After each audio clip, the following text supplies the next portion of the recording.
अच्छा, बहुत सुंदर। नमस्कार, जय श्री राधे। और क्लास को स्टार्ट करते हैं, ठीक है। हाँ, तो कल कहाँ तक कराया था? कल हमने कुछ उदाहरण लिखे थे। क्या पढ़ रहे थे हम? फिजिक्स पढ़ रहे थे, फिजिक्स।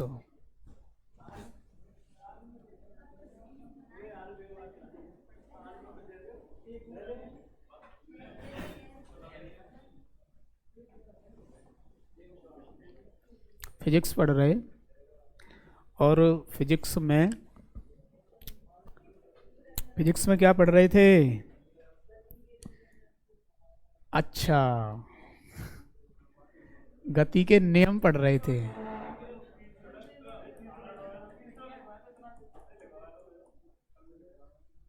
और गति के नियम पढ़ लिए थे, और पहले नियम के उदाहरण भी पढ़ लिए थे, हैं?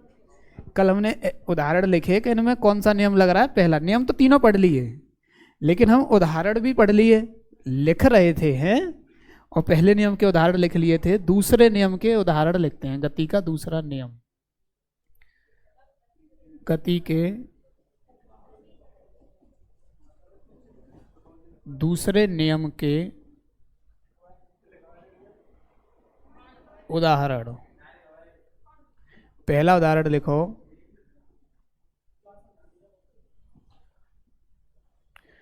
पहला उदाहरण, क्रिकेट खिलाड़ी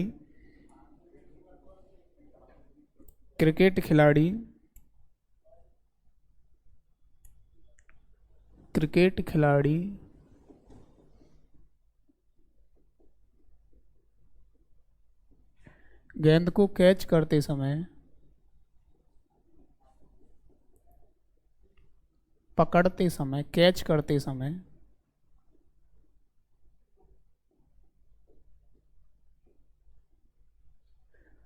अपने हाथों को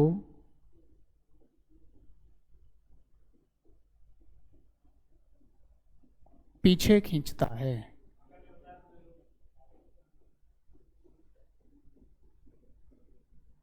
क्यों?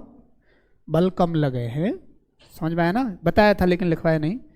बल कम लगे। यहाँ फोर्स की काउंटिंग सब कर सकते हैं। अगर कोई बतावे गेंद का इतना वेग था, उसके हाथ से टकराई उस समय, इतने सेकंड बाद रुक गई, तो यहाँ पे आप जो है उसका कितना फोर्स लगा, वो सारी चीजें निकाल सकते, लेकिन उसकी आवश्यकता है नहीं तुम्हें, है? इतनी आवश्यकता है नहीं। दूसरा क्या? लंबी कूद वाले खिलाड़ी कूदने वाले स्थानों क्या कर देते हैं? पक्की जमीन पे कूदते हैं, मिट्टी पे कूदते हैं? मिट्टी पे कूदते हैं, तो वहां भी क्या हो जाता है? दूसरा नियम लग रहा है। यानी समझ रहे? जो आवेग है ना, वो यकायक, अब आवेग तुम कहोगे, आवेग जो है जीरो हो जाता है तत्काल टकराते ही, तो फिर वहां पे बल ज्यादा लगता है। जब आवेग तत्काल जीरो नहीं हो, कुछ समय लगे आवेग को जीरो होने में, आवेग मतलब संवेग परिवर्तन, तो फिर वहां पे क्या होता है? बल कुछ कम लगता है, बल वहां पे कम लगता है, ठीक है। हाँ, तो इस उदाहरण को भी लिख लो, लिखते जाओ, सुनो मत। सुनने वाले तुम भूल जाओगे, फिर यूँ कहोगे कि भूल गए हम तो, है मुनेश? भूल जाता है ना? ना भूल तो अच्छा।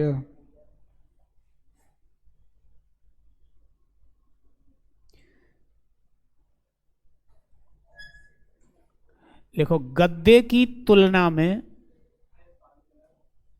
दूसरा लिखो, गद्दे की तुलना में, इसको मैं लिखवा दूंगा, चलो ना लिखो तो। गद्दे की तुलना में फर्श पर कूदने पर,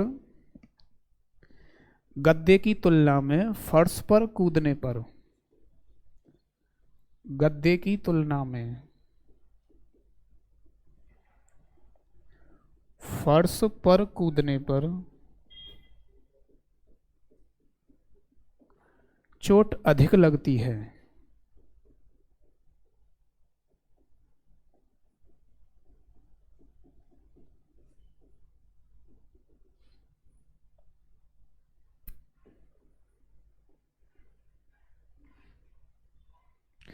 अच्छा, अगर और देखो, बहुत उदाहरण हो सकते हैं।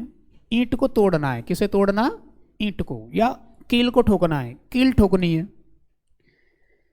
ईंट है ये वाली, इसको तोड़ना है, मेरा हाथ, ये हाथ से तोड़नी है। मैंने यहां से ताकत लगा रही, बस इतनी दूर से ताकत लगा रहा हूं, देखो इतनी दूर से ही, हाथ केवल इतनी दूर है, यहां से ही ताकत लगानी है इतनी दूर से। क्या टूट जाएगी ये ईंट? ये हाथ कहाँ ले जाना पड़ेगा? बड़ा पीछे ले जाना पड़ेगा, और फिर धीरे धीरे लाना पड़ेगा। क्या है? धीरे धीरे तो नहीं लाना पड़ेगा है। उसका जो आवेग आवेग है बहुत ज्यादा बढ़ाना पड़ेगा, समझो। वहां जीरो है, जीरो से यहां तक इस आवेग, द्रव्यमान गुणा वेग, वेग बढ़ाना पड़ेगा। जो हाथ है ना, इसका वेग बढ़ाना पड़ेगा, ठीक है। तो अब फोर्स की जो मात्रा ना, बल की, वो ज्यादा करनी पड़ेगी। यानी जहां टकराए उस समय आवेग यकायक जीरो हो जाएगा टकराते ही, क्योंकि वो तेज आ रहा है, टकराते ही जीरो हो जाएगा, यानी फोर्स लगेगा उस पर, ठीक है। तो हम क्या करते हैं, कील को ठोकते हैं, तो फिर हथौड़ा को हम पीछे से लेते हैं ना, कि नहीं लेते हैं ये, या फिर ईंट को तोड़ना है, इन सब में दूसरा नियम लगता है। बल जहां पे आ रहा है, बल की व्याख्या कर रहा है ना दूसरा नियम, तो कौन सा नियम लगता है? दूसरा। यानी चोट लगने की बात आवे तो वहां समझ जाओ कि दूसरा ही नियम है। चोट कम लगे या ज्यादा लग रही है, चोट के वो कूदेगा तो चोट कम लगेगी ज्यादा लगेगी, ये सब यहाँ बल की, बल से होती है चोट कम लगना ज्यादा लगना। हथौड़े को ठोकोगे तो अभी वहां पे, हथौड़े से ठोकोगे तो वहां भी बल ज्यादा होगा, तो वो कील जो अंदर तक जाएगी है। और जब बल वहीं की वहीं, हथौड़ा है, हथौड़ा पीछे नहीं ले जा रहे, वहीं की वहीं कर रहे हैं, क्या होगा? हो जाएगा क्या? समझ रहे हैं ना? लिख लो, मैंने क्या बोला, गद्दे की तुलना में। अच्छा, अब इसके उदाहरण मैंने समझ लिए, बहुत है इतने ही उदाहरण। ऊंची कूद वाला लिख लिया, ऊंची लंबी कूद लिखो। ऊंची कूद या लंबी कूद,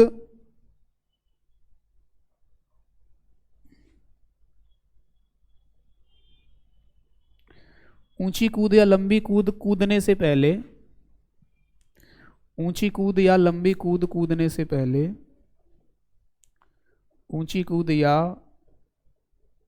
लंबी कूद कूदने से पहले जमीन को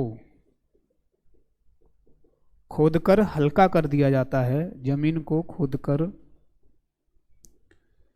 खोदकर हल्का कर दिया जाता है,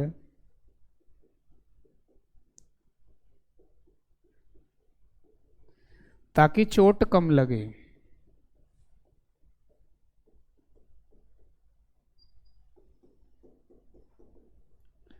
ताकि चोट कम लगे, ठीक है। 3 है गए, और लिखो उदाहरण इसके। जहां चोट की बात आवे, चोट कम लगे ज्यादा लगे, वो वहां पे दूसरा नियम मिलेगा। आप ये ऐसे इसकी पहचान कर सकते हो। गद्दे की तुलना में फर्श पर चोट कम लगे। चौथा उदाहरण लिखो।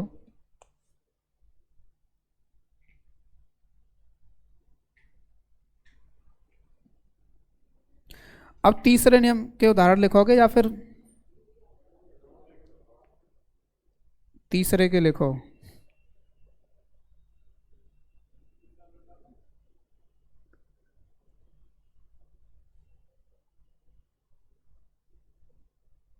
तीसरे नियम के उदाहरण लिखो भाई।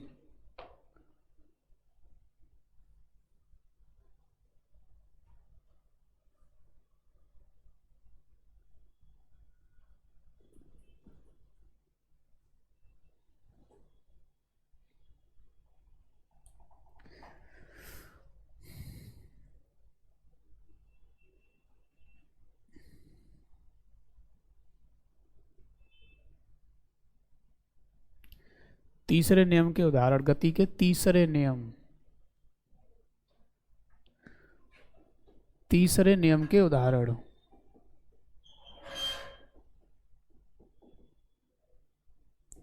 पहला, बंदूक से गोली चलने पर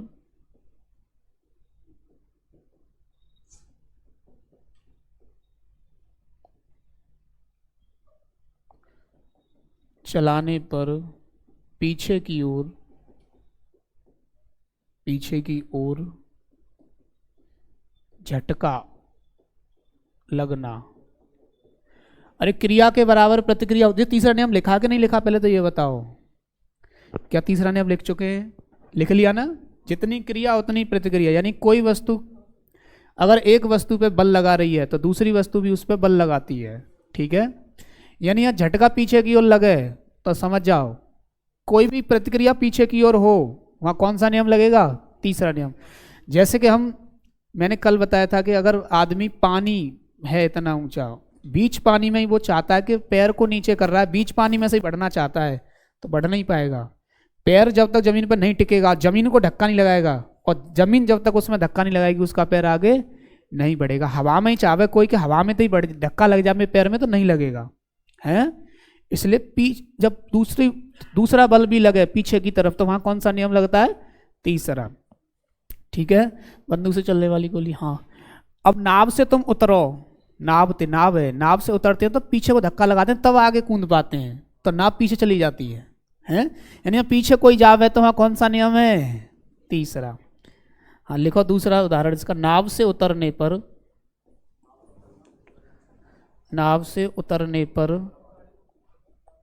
नाव का पीछे की ओर जाना। तीसरा, किसी व्यक्ति के पैदल चलना। कोई व्यक्ति पैदल चलेगा तो कब चल पाता है? प्रतिक्रिया मिलेगी, प्रतिक्रिया नहीं मिलेगी तो हम नहीं चल पाएंगे। पैदल चलना या दौड़ना, पैदल चलना या दौड़ना, दौड़ भी तभी पाएंगे जब प्रतिक्रिया मिलेगी।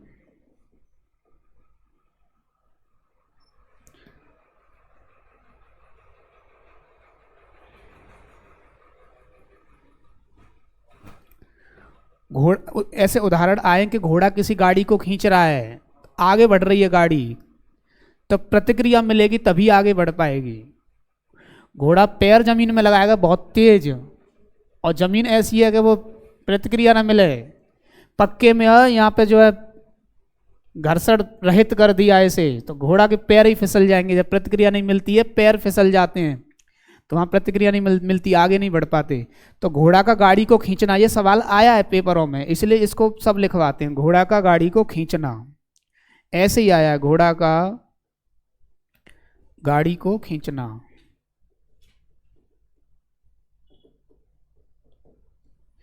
रॉकेट उड़ते हैं, रॉकेट है, रॉकेट की जो गैस निकलती है ना, वो गैस नीचे जमीन को प्रेशर देती है, और जमीन को जब प्रेशर देती है, जमीन उसमें प्रेशर देती है, वो उड़ जाता है।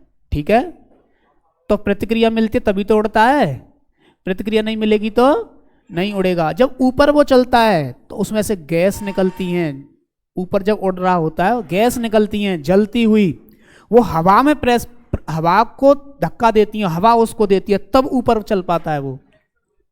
हाँ, एक्शन क्रिया प्रतिक्रिया। तो रॉकेट आ जाए, रॉकेट का नाम आ जाए तो कौन सा नियम लगेगा? रॉकेट का उड़ना, ऐसे लगा दो, रॉकेट, रॉकेट लिख लो बस, रॉकेट, रॉकेट वॉकेट के नाम आ जाए सब, यहाँ क्या लगेगा? जब प्रतिक्रिया मिल जाए तो मैं तीसरा नियम है। ठीक है भाई, हाँ सावधान। क्या समझ में आया? तीनों नियम हुए, तीनों नियम के उदाहरण भी देखे। अब आगे बढ़ते हैं, कहाँ बढ़ते हैं? आगे बढ़ते हैं, आगे बढ़ जाएं। संवेग संरक्षण, हाँ बचाओ है।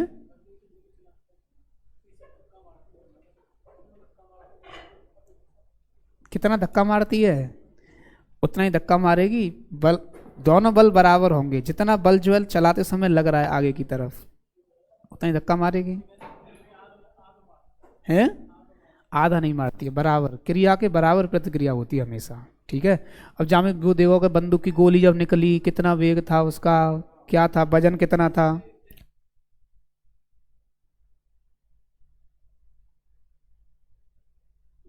बराबर रहती है तो ज्यादा मारेगी, झटका ज्यादा मारी, रफ्तार तेज है तो। हाँ तो कौन कह रहा था? अरे भैया बराबर रहती है, क्रिया के बराबर प्रतिक्रिया नहीं जानते तुम? ये तो नहीं, क्रिया की आधी प्रतिक्रिया, क्या नियम ये पढ़ा है तुमने? प्रत्येक क्रिया की आधी प्रतिक्रिया होती है। बराबर होती है। अब तुम्हें ये बातें मत करो। अब लिखो संवेग संरक्षण, संवेग संरक्षण का सिद्धांत।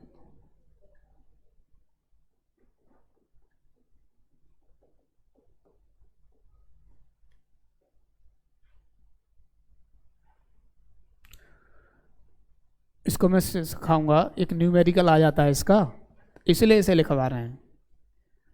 तो लिख लेते हैं, मैं समझा दूंगा फिर, पहले लिख लो। बाह्य बल की अनुपस्थिति में, बाह्य बल की अनुपस्थिति में, यानी बाहर से कोई बल नहीं लग रहा है। बाह्य बल की अनुपस्थिति समझ रहे हो? क्या समझ रहे हैं इस बात को? कोई बाहर का बल नहीं कार्य कर रहा, जो बल लग रहे हैं वही है, ठीक है। और कोई अलग से बल नहीं आया, जो पहले से लग रहा है वही। बाह्य बल की अनुपस्थिति में किसी वस्तु का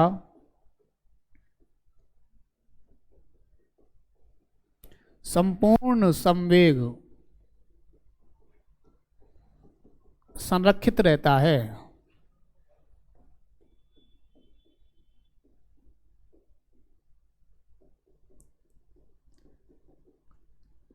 संपूर्ण संवेग संरक्षित रहता है, ठीक है। और संवेग तो जानते ही हो, संवेग क्या होता है बताओ? अरे बताओ ना,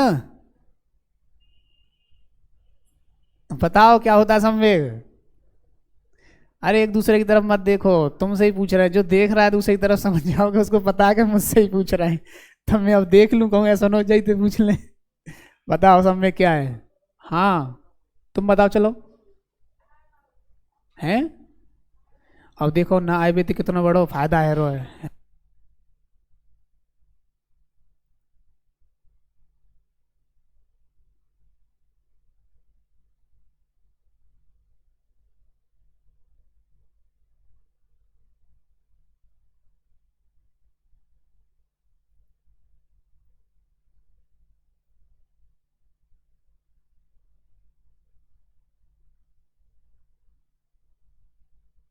पनिशमेंट तो इनको फायदा दिखाई दे रहा है कि हमारे कितने फायदा मिल रहे हैं। सावधान, इधर बात मत करिए। संवेग संरक्षित रहता है। संवेग संरक्षण का सिद्धांत ये कहता है कि कोई बल कार्य न करे तो जितना संवेग है ना किसी वस्तु का उतना ही रहेगा। संरक्षित का मतलब है कि जितना पहले उतना ही बाद में रहेगा, हमेशा उतना ही रहेगा संवेग, ठीक है। जैसे समझो, एक उदाहरण के माध्यम से समझा रहा हूं, उसको पूछ लेता है। पुनीत इधर देखिए कि एक 25 केजी का कोई पत्थर है। कितने केजी का? सब लोग बड़े ध्यान के साथ देखिएगा। 25 केजी का पत्थर है और ये 20 मीटर प्रति सेकंड की चाल से चल रहा है। कितना? 20 मीटर प्रति सेकंड की चाल से चल रहा है। तो संवेग कितना? तो संवेग कितना है इसका? अरे द्रव्यमान गुणा वेग, द्रव्यमान 25 और वेग कितना है? 20।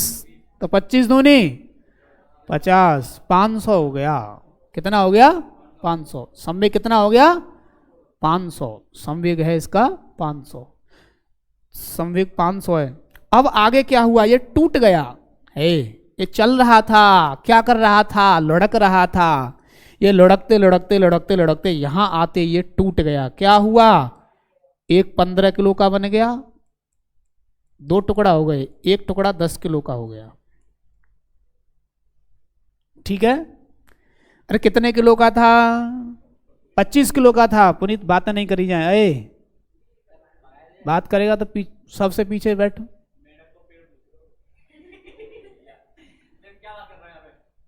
ये समझो, पूछा जाएगा अभी, ठीक है। अभी तुमसे ही पूछा जाएगा।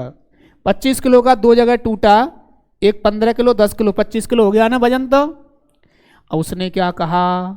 उसने ये कहा कि इसका जो वेग है 15 किलो वाला है, जी अलग स्पीड में भाग रहा है और जी अलग स्पीड में भाग रहा है। दोनों की स्पीड बदल गई है। दोनों की स्पीड ये 20 मीटर पर सेकंड में दौड़ रहे थे, टूटने के बाद दोनों की अलग अलग हो गई है। अब किसी एक की, इस वाली कितनी ले लें, इसकी ले लो, इसकी इसकी 10 ले लेते हैं, इसकी स्पीड कितनी ले लें 10।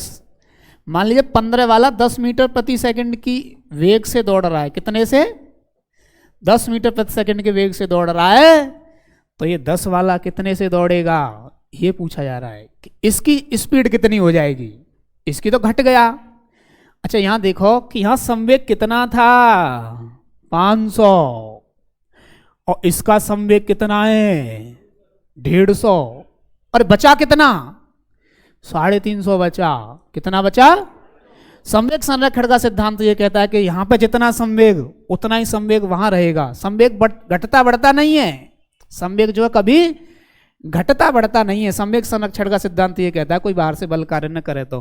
अब यहां संवेग इसका इस 25 किलो का 500 था, और इस 25 किलो में इस टुकड़े का कितना है 15 गुणा 10 150, तो बचा कितना 350। तो इसका कितना होना चाहिए 350, द्रव्यमान गुणा वेग 350 होना चाहिए। तो इसका वेग कितना होना चाहिए 35, 35 धाम का 350, कितना होना चाहिए इसका वेग 35 का दौड़ना चाहिए। ठीक है, तभी तो इन दोनों का संवेग 500 बैठेगा।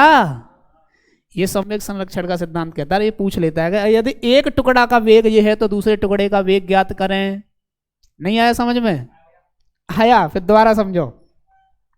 25 किलो को एक पत्थर दौड़ लुढ़क रहा था, तो इसका संवेग कितना है 500। वो टूट गया तो टूटने के बाद भी कितना होना चाहिए 500। अब 2 टुकड़ा हो गए तो दोनों टुकड़ों का अलग अलग संवेग आएगा। 3 टुकड़ा है तो तीनों को जोड़ देंगे तो 500 बैठेगा, और 10 टुकड़ा है तो 10 अन्य जोड़ के कितना बैठना चाहिए 500 बैठना चाहिए। अब यहां देखो एक टुकड़ा का कितना है संवेग 15 किलो का, 10 के वेग से भाग रहा है, 15 धाम 150 है, तो दूसरे कितने में भागना चाहिए कि 500 है जाए। तो ये इसका संवेग 350 होना चाहिए, इसका वजन 10 है, तो वेग कितना 35। यानी इसका संवेग द्रव्यमान गुणा वेग एम बी बराबर कितना होना चाहिए 350। इसका एम कितना है 10, तो वेग कितना होना चाहिए, तो v बराबर 10 उधर जाएगा, भाग लग जाएगा, 35 आया 35 मीटर। अरे कोई सॉल्व करने की जरूरत नहीं, वैसे ही बता दोगे कि 35 आएगा हैं। यहाँ को 500 और वहाँ को 500 तो नहीं जाएगा 500। ठीक है, ये बात समझ में आई, नोट डाउन करो। अगला सवाल देखो, ऐसा ही बताता हूं और संवेग संरक्षण का सिद्धांत खत्म करते हैं अगले एक क्वेश्चन के साथ। अगला क्वेश्चन देखो, अगर ये 25 किलो का था, कितने का 25 केजी का था, और ये 20 में भाग रहा था, कितने में 20 मीटर प्रति सेकंड। और जब ये आगे बढ़ा तो टूट गया, कितना 15 केजी और 10 केजी। 15 वाला रुक गया, ये क्या है रुक गया, ये टूटते ही वहीं की वहीं रुक गया, ये नहीं दौड़ रहा, ये क्या हुआ रुक गया, तो दूसरा ही दौड़ेगा बस। भाई यहाँ संवेग कितना था, इधर देखो कितना था 500, तो यहाँ भी कितना होना चाहिए 500, कितना होना चाहिए 500। अरे ये तो रुक गया, इसका संवेग कितना, द्रव्यमान गुणा वेग, वेग 0 तो संवेग 0, और इसका तो 0 है, तो फिर इसका जब अकेला इसका 0, तो इसका अकेले का कितना होना चाहिए 500 होना चाहिए, क्योंकि यहाँ 500 था तो यहाँ भी 500 होना चाहिए। तो ये 10 किलो को कितने में दौड़ना चाहिए 50, तो इस कितने वेग में दौड़ेगा 50 में दौड़ेगा। कोई कठिनाई है न्यूमेरिकल, कठिन नहीं है ना, कठिन बन जाते हैं जब हम क्लास में पढ़ते हैं तो टीचर कठिन बना देते हैं न्यूमेरिकल ने, बहुत कठिन है, अरे बहुत आसान है। ठीक है, संवेग संरक्षण का सिद्धांत खत्म। अब पढ़ते हैं गुरुत्वाकर्षण बल, इसको नोट डाउन करो। गुरुत्वाकर्षण बल, गुरुत्व और आकर्षण बल, गुरुत्वाकर्षण बल पढ़ते हैं बंधुओं। को कौन कौन जाएगा,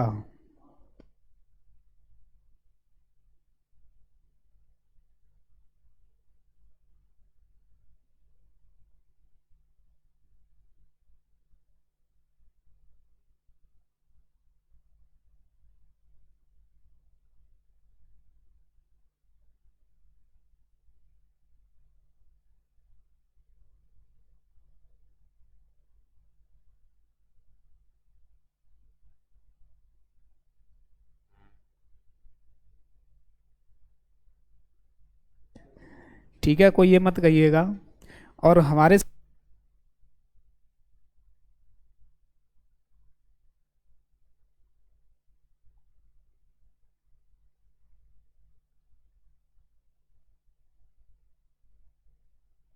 हैं, क्या करा दो? चलो गुरुत्वाकर्षण लिखो, गुरुत्वाकर्षण, गुरुत्वाकर्षण बल।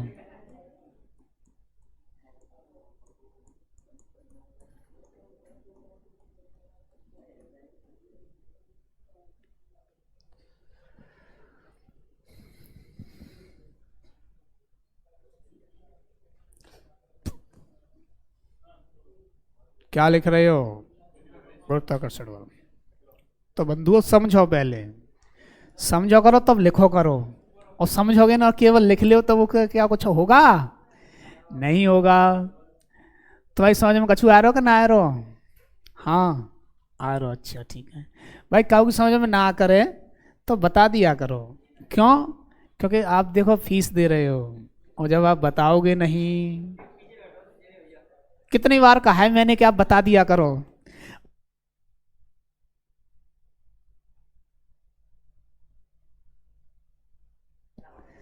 अच्छा ठीक है, अब समझो। किस ब्रह्मांड, ब्रह्मांड बहुत बड़ा है और अरबों ब्रह्मांड हैं। तुम पढ़ ही रहे हो, भूगोल पढ़ा तुमने, और भूगोल में तुमने ये पढ़ा कि पृथ्वी कैसे बना, पढ़ लिया ये सब। पृथ्वी कैसे बनी, सूर्य चंद्रमा तारे ये सब कैसे बना है, सब पढ़ रखा है ना, सब पढ़ रखा है। इसलिए सुनो, ब्रह्मांड में जो भी है, ब्रह्मांड का प्रत्येक कण दूसरे कण पर, सब सवन पे, सब सवन पे। अब जिस तो सब सवन पे आ गया, अब जो मत जे जब सब आएगी तो सब का मतलब सब। और जाम जी मत पूछे जी करेगो कि ना करेगो, बा को नाम लेके जी करेगो कि ना करेगो, फिर कब तीसरे को नाम लेवे अरे जी करेगो कि ना करेगो। जब सबका मतलब सब, अब सबका मतलब सब है। अब ये पूछना मत, मुझे लग रहा है पूछेंगे, कुछ लोग पूछेंगे कि जी करेगो कि ना करेगो। प्रत्येक पिंड दूसरे पिंड पर एक बल लगाता है, उसी बल को गुरुत्वाकर्षण बल कहते हैं। प्रत्येक पिंड दूसरे पिंड पर एक आकर्षण बल लगाता है, एक आकर्षण बल आरोपित करता है, उसे हम क्या कहते हैं? गुरुत्वाकर्षण बल। ठीक है, गुरुत्वाकर्षण बल क्या है? ब्रह्मांड का प्रत्येक पिंड दूसरे पिंड पर एक बल लगाता है, उसी बल को हम क्या कहते हैं? गुरुत्वाकर्षण बल। ठीक है, जैसे ये हमने ऊपर फेंका इसको, पेन को, ये नीचे आ जाएगा, यानी पृथ्वी इस पर एक बल लगा रही है, उसको बल का नाम क्या है? गुरुत्वाकर्षण बल। ठीक है, सूरज जो है चंद्रमा पे लगा रहा है, पृथ्वी पे लगा रहा है, और सभी ग्रहों पे लगा रहा है बल, तो वो बल का नाम क्या है? गुरुत्वाकर्षण। सूरज जो है पृथ्वी को अपनी तरफ खींच रहा है, यानी एक बल लगा रहा है, तो वो बल क्या है? गुरुत्वाकर्षण बल। ठीक है, समझ में आया? चंद्रमा भी पृथ्वी पे एक बल लगा रहा है, तो उस बल का नाम क्या है? गुरुत्वाकर्षण बल। बहुत सुंदर। अब आगे बढ़ते हैं। गुरुत्व या लिख लो इसमें, प्रत्येक पिंड दूसरे पिंड पर एक बल आरोपित करता है। ब्रह्मांड का प्रत्येक पिंड, ब्रह्मांड का प्रत्येक पिंड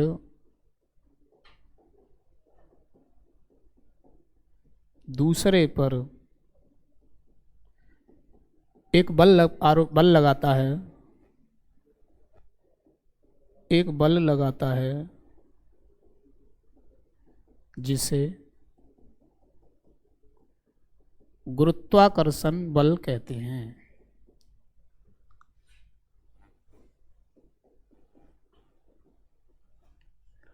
अब आगे हेडिंग लिखो, गुरुत्व,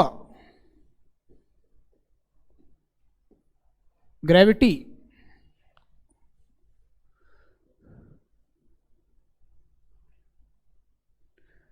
गुरुत्व लिखो। पृथ्वी भी गुरुत्वाकर्षण बल लगा रही है कि नहीं लगा रही? चलो हाँ, कौन बताएगा? तुम बताओ, पृथ्वी बल लगा रही है कि नहीं लगा रही? किसी पे लगा रही है? हैं? क्या लगा रही है? उस बल का नाम क्या है? बोला करो, रुका।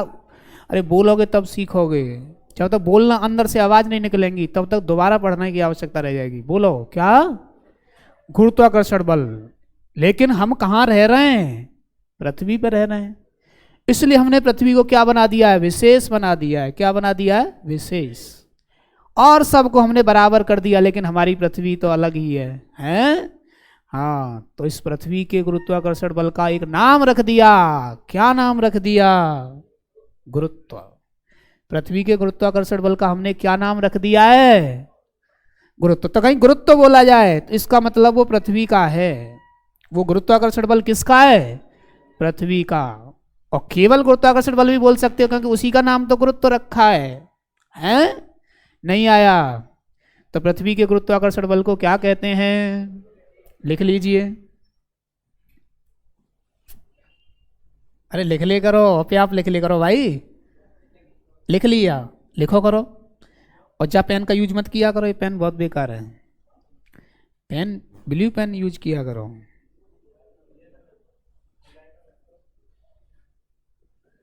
पृथ्वी के गुरुत्वाकर्षण बल को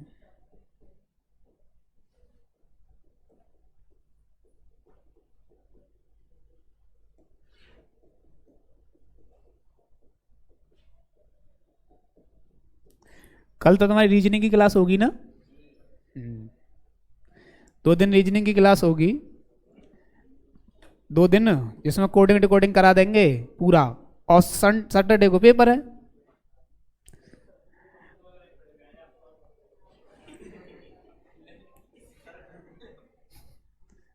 ठीक है भाई। अब देखो न्यूटन ने, अब ये गुरुत्वाकर्षण बल का नियम किसने दिया? अरे बल के बारे में तो कौन ज्यादा बोल रहा है? बल के बारे में कौन सा वैज्ञानिक बहुत बोल रहा है? न्यूटन बहुत बोल रहा है बल के बारे में, है? बल के बारे में कितना बोल रहा है? बल का मात्रक भी हमने न्यूटन को बना दिया है। इसलिए बल के बारे में कौन ज्यादा बोल रहा है? न्यूटन। इसलिए गुरुत्वाकर्षण का नियम किसने दिया? न्यूटन ने। लिखो न्यूटन का गुरुत्वाकर्षण का नियम। न्यूटन का गुरुत्वाकर्षण का नियम।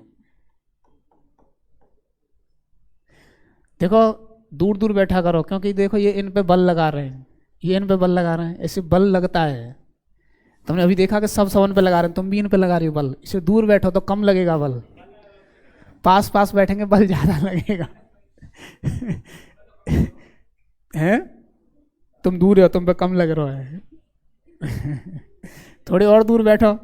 इसलिए अब पेपर कराते हैं तो हम क्या करते हैं? दूर दूर बिठा देते हैं कि बल नहीं लगे।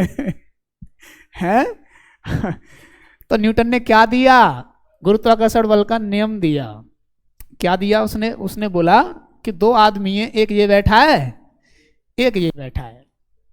इसका एक वजन है, मास, इसका भी एक मास है।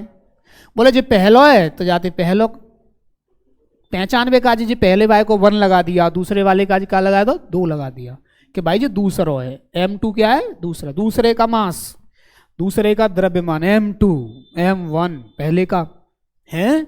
ऐसी कोई तीसरा आ जाए तो हम क्या लिख देंगे जानने के लिए? m3। ठीक है ना? ये बात समझ में आ रहा है? बोला ये 2 आदमी बैठा हुआ है, वो कितना दूर बैठा है? तो भैया इनके बीच की दूरी क्या होगी? इनके बीच की दूरी ये यहां से यहां तक होगी क्या? यही तो इनके बीच की दूरी है? नहीं है। अरे द्रव्यमान केंद्रों के बीच की दूरी निकाली जाती है। अरे तुम इगलास, ये इगलास है, ये तुम्हारा अलीगढ़ है। अरे बीच का दूरी कितना है? 25 किलोमीटर। अब इगलास ते चौराहे ते है, इगलास तो यहाँ 2 किलोमीटर तक चला गया। कितना? 2 किलोमीटर। और अलीगढ़ भी आ गया 6 किलोमीटर तक। तो इगलास और अलीगढ़ के बीच की दूरी क्या ये होगी? हाँ, केंद्रों के बीच की दूरी होती है। ठीक है, ये नहीं। अब मान लो इगलास चला जाए, तो ये अब आप यहां देखो कि ये सेंटर केंद्र हो गया इसका यहाँ, और इसका केंद्र हो गया। ये तुम्हें जानने की जरूरत नहीं है, क्योंकि तुम्हें कहा न्यूमेरिकल की जरूरत है, तुम तो बस समझो, लेकिन चीजें गलत नहीं होनी चाहिए। केंद्रों के बीच की दूरी कितना दूर बैठे हैं? ये डिस्टेंस है, इनके बीच की दूरी r ले लिया। कितना ले लिया? r। इनके बीच की दूरी कितनी ले ली? r। ठीक है, दो पिंड हैं। अब बोला कि कितना बल लगेगा, कितना बल लगेगा, उसने एक फॉर्मूला दिया। तो बोले जो बल है ना, जितना ज्यादा वजन होगा उतना ज्यादा बल लगाएगा वो, है। अभी तुमने पीछे भी देखा कि बल, वजन ज्यादा है तो बल ज्यादा आवश्यकता पड़ती। जड़त्व, जिसका जितना ज्यादा द्रव्यमान उतना ही ज्यादा जड़त्व है। कोई बहुत भारी है, बाम धक्का लगाएंगे, इतनी जल्दी क्या उसके स्थिति में परिवर्तन हो जाएगा? नेक धक्काते ही 100 किलो का पत्थर रखो, नेक धक्का लगाया, थोड़ा सा हल्का सा लगाया, तो क्या वो हिल जाएगा? नहीं हिलेगा। और छोटा सा है, उसमें थोड़े से पत्थर और धक्का लगाया, वो लुढ़कता हुआ वहां तक जाएगा, रुकेगा भी नहीं, है। हाँ, बहुत बढ़िया। तो जो बल है ना, वो द्रव्यमान के क्या होना चाहिए? जैसे जैसे द्रव्यमान बढ़े वैसे वैसे क्या बढ़ना चाहिए? बल। यानी द्रव्यमान के क्या है? अनुक्रमानुपाती है। अब जो बल तुम देख रहे हो, जो जैसे जैसे दूर होंगे, तुम्हें लग रही होगी वैसे वैसे कम बल लगाएंगे या ज्यादा लगाएंगे? एक दूसरे पे कम लगाएंगे। जैसे जैसे दूर होंगे वैसे वैसे बल क्या होगा? कम होगा। एक आदमी जाए और एक माँ बैठो है लंदन में, वहां पे बल लगा देगा? पास में होगा जितना उतना ही तो बल ज्यादा लगेगा, है। यही बात न्यूटन ने बताई कि ये जो है, जो बल होता है दो चीज पे डिपेंड करता है, एक तो वजन पे और एक बीच की दूरी पे। कितनी चीजों पे डिपेंड करता है ये बताओ? एक तो वजन और दूसरा बीच की दूरी। तो जो वजन के क्या है? वजन के अनुक्रमानुपाती, समानुपाती, और बीच की दूरी के, बीच की दूरी के वर्ग के व्युत्क्रमानुपाती, बीच की दूरी के स्क्वायर के व्युत्क्रमानुपाती होता है। ठीक है, लिखो लिखो। इस नियम के अनुसार, न्यूटन का गुरुत्वाकर्षण का नियम लिख रहे हैं, लिखिए। इस नियम के अनुसार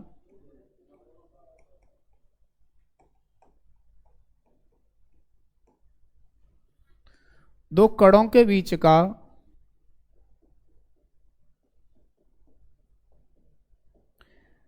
जो गुरुत्वाकर्षण बल है वो आकर्षण होता है या प्रतिकर्षण? प्रतिकर्षण कहते हैं जब दूर फेंके एक दूसरे है, और आकर्षण कहते हैं जब खींचे। कैसा होता है? आकर्षण। तो इस नियम के अनुसार दो कणों के बीच का गुरुत्वाकर्षण बल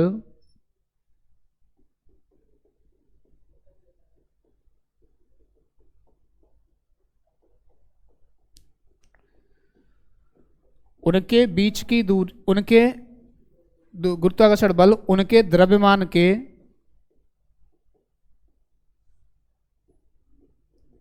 द्रव्यमानों के गुणनफल,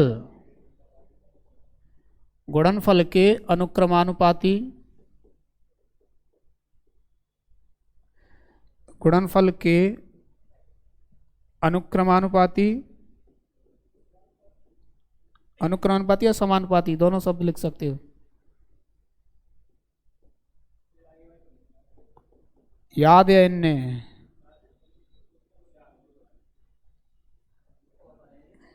तथा उनके बीच की दूरी के वर्ग के, बीच की दूरी नहीं, बीच की दूरी के वर्ग के व्युत्क्रमानुपाती होता है। कूलाम का भी ऐसा ही होता है।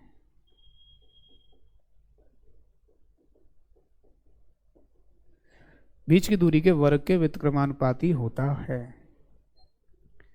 ठीक है, ये गुरुत्वाकर्षण का बल, गुरुत्वाकर्षण का नियम है न्यूटन का, है। अब जब न्यूटन के गुरुत्वाकर्षण के नियम में देखो आगे, तुम्हें यहाँ देख ही रहे, आगे बढ़े क्या लिख रहे हो? लिख लो।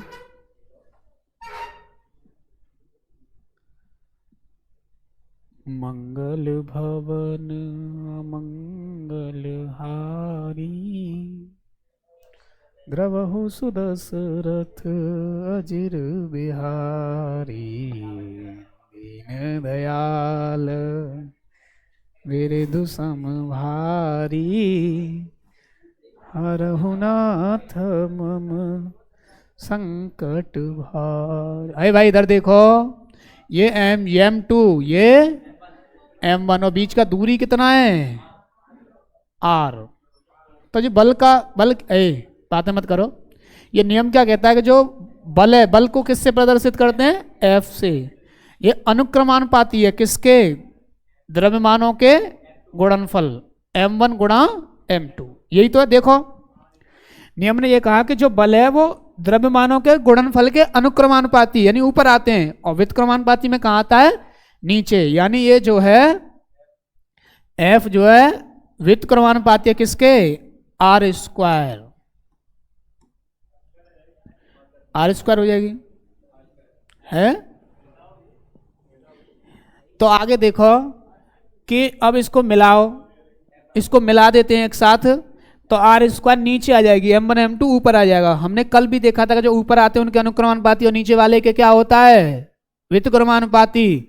ये f दोनों को एक साथ मिला दो, ये क्या हो जाएगा मिलके? m1 m2 बटे आर स्क्वायर, m1 m2 बटे आर स्क्वायर। ठीक है। अब ये चिन्ह जब अनुक्रमानुपाती का हटता है तो इसकी जगह पर एक क्या आता है? एक कांस्टेंट आता है। क्या आता है?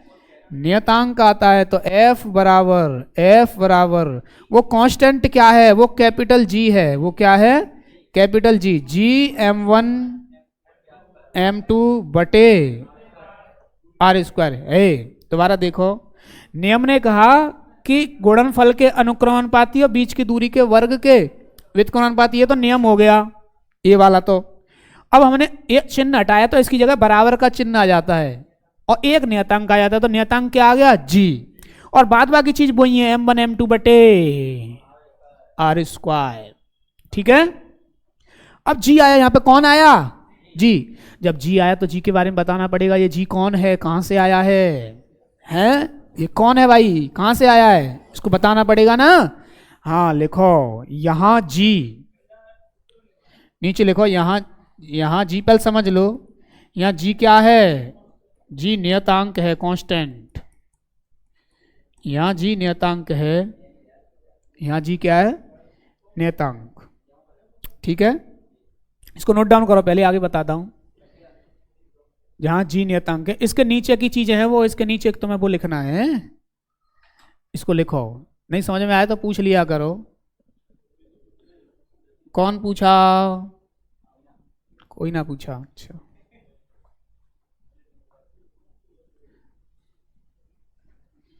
आपकी पीयूष वाणी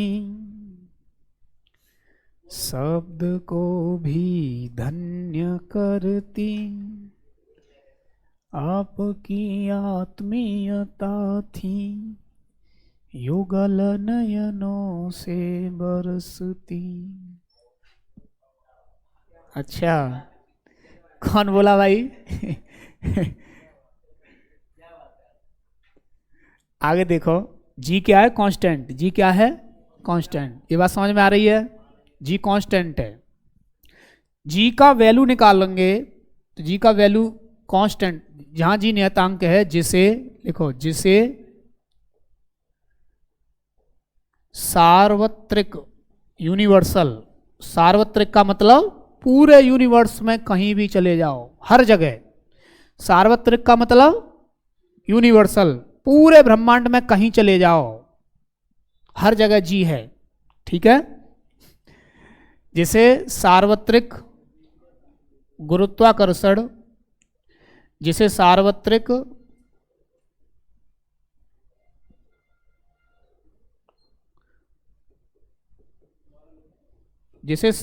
गुरुत्वाकर्षण नियतांक,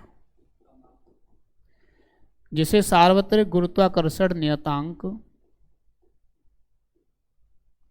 कहते हैं।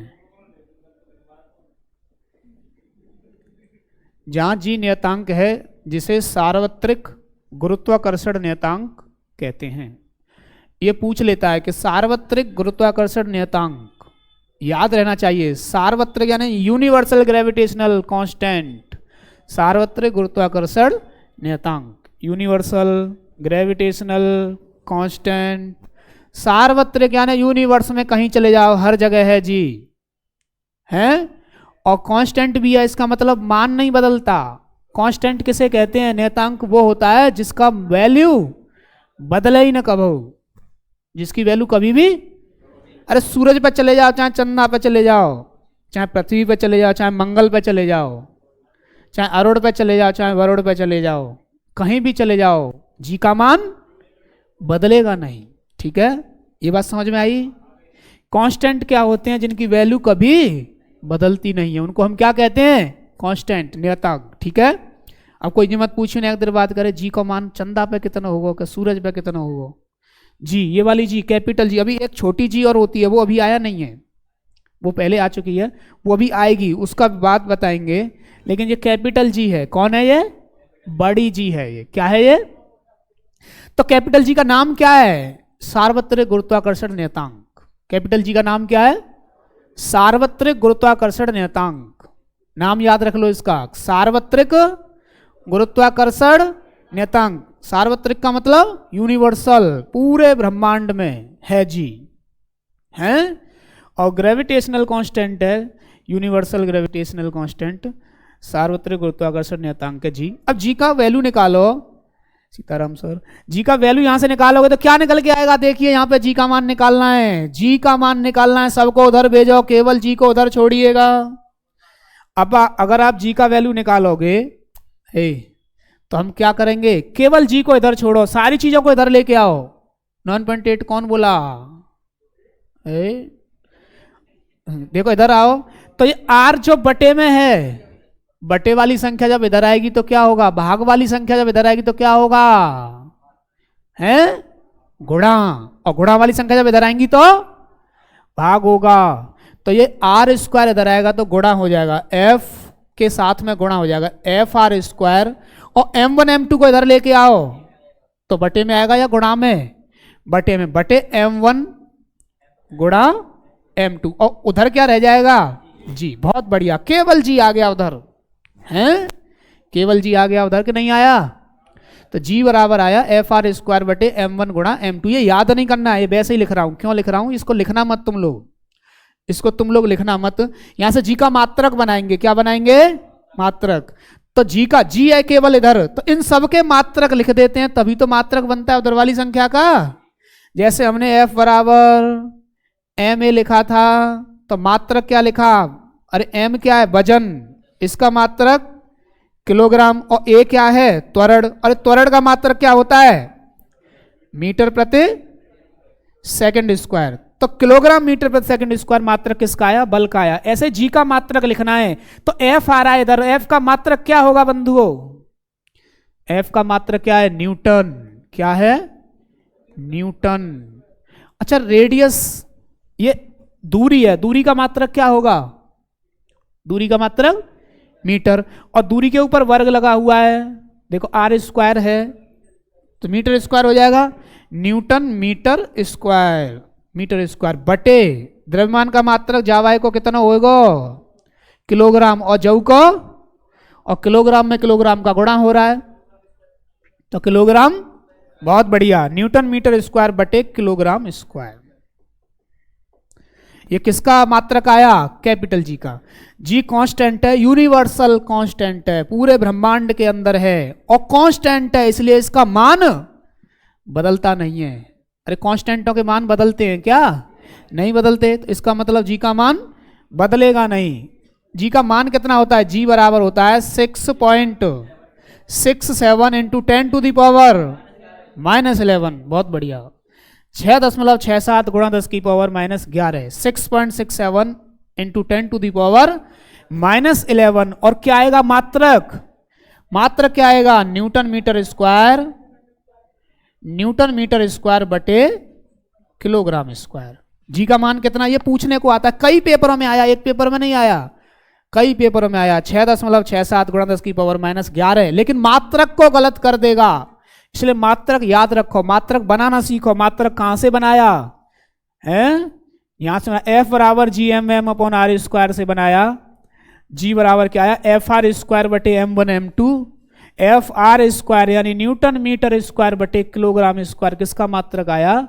कैपिटल जी का मात्रक आया। किसका मात्रक आया? कैपिटल जी का। ठीक है, ये बात समझ में आ रहा है? तो कैपिटल जी का मान क्या है? कैपिटल जी का नाम बताओ। सार्वत्रिक गुरुत्वाकर्षण नियतांक। इसके साथ नाम में पीछे क्या जोड़ा हुआ है? नियतांक। नियतांक क्या होते हैं? जिनका वैल्यू कहीं नहीं बदलता। और ये तो सार्वत्रिक है, सब जगह है, सार्वत्रिक है, यूनिवर्सल। सार्वत्रिक का मतलब यूनिवर्सल है, पूरे ब्रह्मांड में है और कांस्टेंट है। अब जो मत कहियो चंदा पे कितनो जी को मानो, सूरज पे कितनो। चंदा पे चले जाओ, चाहे सूरज पे चाहे मंगल पे, जी का मान कितना रहेगा? 6.67 इंटू 10⁻⁻11। इसलिए इसको याद करके आना, ये पेपर में मैं जरूर दूंगा। ऐसे एक क्वेश्चन को मैंने आउट कर दिया, पेपर लीक कर दिया, इसका मान मात्रक बदल दूंगा। 2-3 ऑप्शन में आएगा 6.67 इंटू 10⁻⁻11, चारों ऑप्शन में यही आएगा। अब तो फिर तुम्हें, लेकिन मात्रक क्या होंगे? अलग अलग होंगे, चारों ऑप्शन के मात्रक अलग होंगे। जो मात्रक को जानना होगा वही उसको टिक कर पाएगा, यानी जिसने ढंग से पढ़ के आएगा, याद करके आएगा। अब ये मत कहना ये तो लीक हो गया, जिसमें 6.67 इंटू 10⁻⁻11 आ जाएगा वही ऑप्शन सही होगा। अरे चारों ऑप्शन में यही आएगा। ठीक है, जी का मान कितना आया? 6.67 इंटू 10⁻11। बहुत बढ़िया। अब आगे बढ़ते हैं, विमीय सूत्र निकालें। अभी विमीय सूत्र में निकालना सिखाऊंगा कल, सबके निकालना सिखाऊंगा कल, क्योंकि अब फिर वो पूरा लेना पड़ेगा है। हाँ कोई बात नहीं। और विमीय सूत्र जैसे निकालना है वो यहाँ से निकालो। देखो न्यूटन का कितना होता है मैं कल बताऊंगा, आज देख लो बस, जिसकी समझ में आ जाए उसके लिए अच्छा है। न्यूटन का कितना होता है? न्यूटन क्या होता है? बल। और बल का क्या होता है? द्रव्यमान गुणा त्वरण। तो द्रव्यमान गुणा त्वरण, द्रव्यमान का मास का m और त्वरण का मीटर प्रति सेकंड स्क्वायर। मीटर का लंबाई है लेंथ l प्रति सेकंड स्क्वायर बटे सेकंड, यानी t की -2 ml t की -2। ये बल का हुआ। अब मीटर स्क्वायर आ रहा है, मीटर का कितना लेंथ है?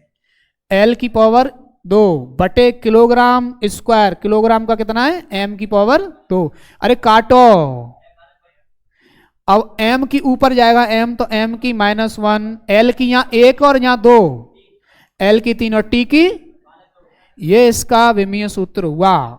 और इसमें विमा क्या है? विमा ये होती हैं। कल इस कंसेप्ट को बताएंगे, इतना होता है, कल ये कंसेप्ट तुम्हें बताया जाएगा विमीय सूत्र का पूरा। तो यहाँ पे आपने देखा, दो चीज देखी, जी का वैल्यू निकला और क्या निकला। आगे पेज पे चलते हैं। जी का मान है जी बराबर, यानी एफ बराबर क्या फॉर्मूला है? गुरुत्वाकर्षण बल।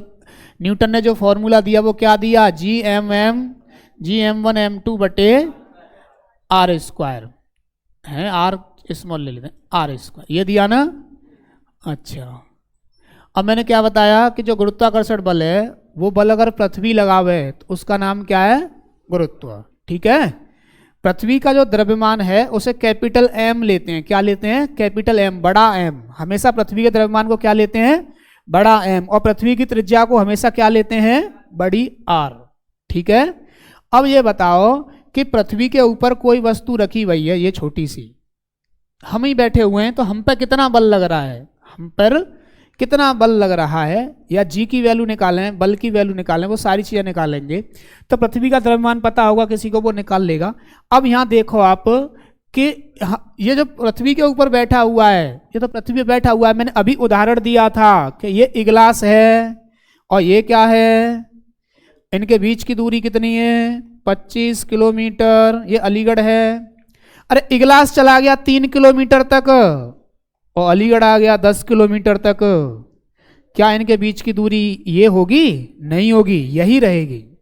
ठीक है, अब पृथ्वी पे कोई बैठा है तो पृथ्वी की और बाकी बीच की दूरी तो तुम 0 बताओगे? कोई आदमी पृथ्वी पे बैठा हुआ है तो पृथ्वी की और उस आदमी के बीच की दूरी कितना होगा? तुम तो 0 बताओगे कि 0 होगा। हैं? अरे भाई के ऊपर बैठा है तो 0 नहीं हुआ? हुआ कि नहीं हुआ?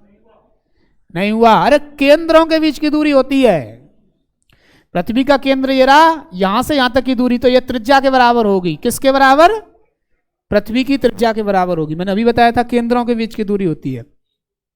पृथ्वी के ऊपर कोई बैठो है तो जाको मतलब जीत हुई भयो कि दूरी कितना?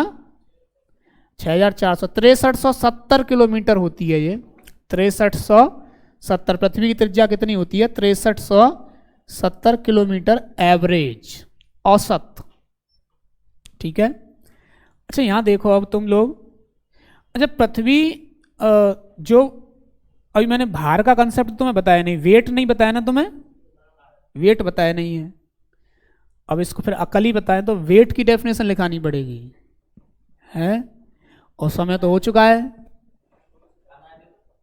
क्या, अब तो समय हो गया, अब क्या वेट की तो भार वो बल होता है, किसी वस्तु का भार, सुन लीजिए, भार क्या है, वह बल, भार क्या है, वेट क्या है, एक बल है, कौन सा बल, वह बल जिससे पृथ्वी किसी वस्तु को अपने केंद्र की ओर खींच रही है, वो भार है।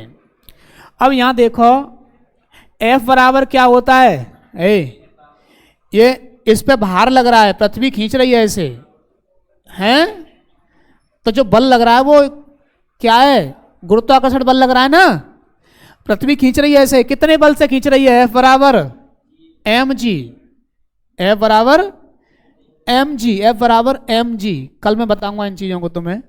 इसका द्रव्यमान पृथ्वी का कैपिटल M है, इसका छोटा m है, कितना है, छोटा m, और बीच की दूरी कितनी है r, तो F बराबर mg हो गया, ये g तो अपनी जगह रहेगा ही, और पृथ्वी का द्रव्यमान कैपिटल M और इस वस्तु का द्रव्यमान स्मॉल m, और बीच की दूरी कितनी है कैपिटल R, तो कैपिटल R का स्क्वायर। देखो यही फॉर्मूला से F बराबर mg, और ये g अपना ये रहा, और ये m1 पहले का द्रव्यमान है, पहली वस्तु पृथ्वी ले ली है तो पृथ्वी का द्रव्यमान कैपिटल M, और दूसरी वस्तु छोटी वाली 85 इसका स्मॉल m बटे R स्क्वायर। यहाँ देखो m, यहाँ स्मॉल m कट जाएगा, स्मॉल m क्या होगा, कट जाएगा, स्मॉल m कट गया, तो g स्मॉल g बराबर आ गया क्या, कैपिटल जी m बटे आर स्क्वायर। ये इन दोनों के बीच का रिलेशन है, g बराबर G M upon R square, g बराबर स्मॉल g क्या होती है, g को क्या कहते हैं, g को पृथ्वी का क्या कहते हैं, पृथ्वी की गुरुत्वीय त्वरण कहते हैं। इसका वैल्यू कितना होता है, कल इस टॉपिक को फिर दोबारा स्टार्ट करेंगे। जी का मान 9.8 मीटर प्रति सेकंड स्क्वायर, 9.8 मीटर प्रति सेकंड स्क्वायर होता है, ठीक है। तो कल इसको और मैं दोबारा स्टार्ट करूंगा, आज के लिए इतना ही पर्याप्त है, धन्यवाद। सभी लोग सादर